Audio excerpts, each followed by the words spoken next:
It was 3:02 a.m. when Emily's phone rang. The shrill buzz sliced through the silence of her small one-bedroom apartment. Emily, a 28-year-old nurse barely scraping by, groaned as she blinked awake.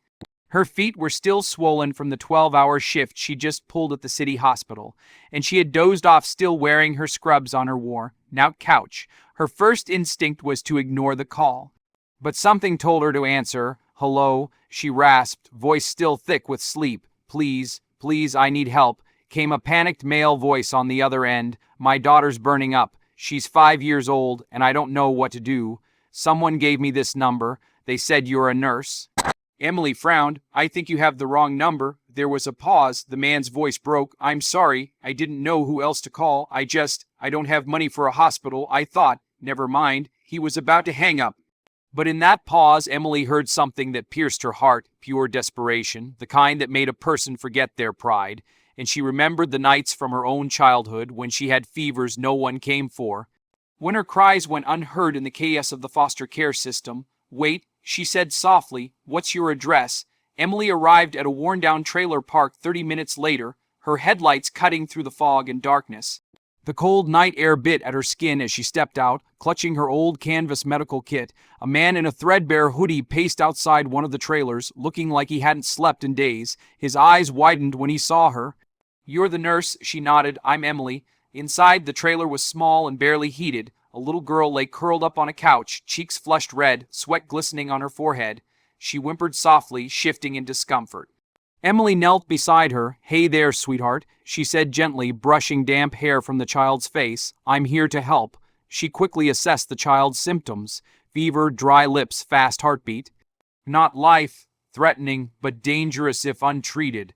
I've been trying to cool her down with towels and gave her some old cough syrup," the man said anxiously, "but it's not working." Emily shook her head. "It's okay, we'll fix this."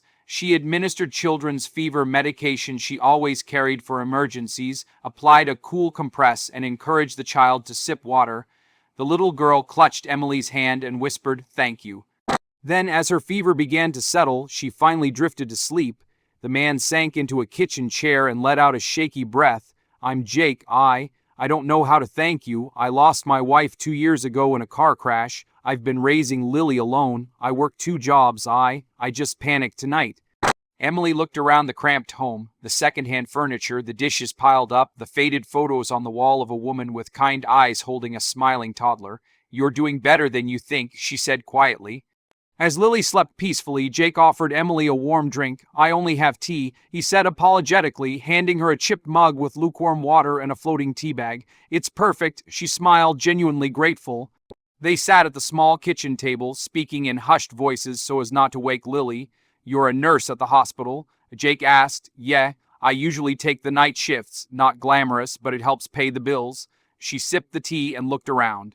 "I know what it's like to grow up with little." Jake's brow furrowed. "I grew up in foster care," she explained. "There were nights I was sick and nobody came. I guess that's why I answered your call." Jake stared at her, admiration in his eyes. "You didn't even know me. Most people would have just gone back to sleep." Emily shrugged, then smiled faintly. "Sometimes the wrong number is the right call." They talked until the sun began to rise. Emily checked on Lily one last time before heading to the door. Jake followed her. "I don't have much," he said awkwardly, "but if you ever need help with anything, car repairs, heavy lifting, just ask. I owe you." She paused at the door. "You don't owe me anything, Jake. Take care of your little girl. That's more than enough." Over the next few weeks, Emily continued to check on Lily, sometimes dropping off essentials. Meds, warm socks, even coloring books. Jake always greeted her with a grateful smile, and Lily, fully recovered now, would run up and hug her like an old friend. Then one morning, Emily got a call, not a wrong number this time. "I talked about you to my boss," Jake said.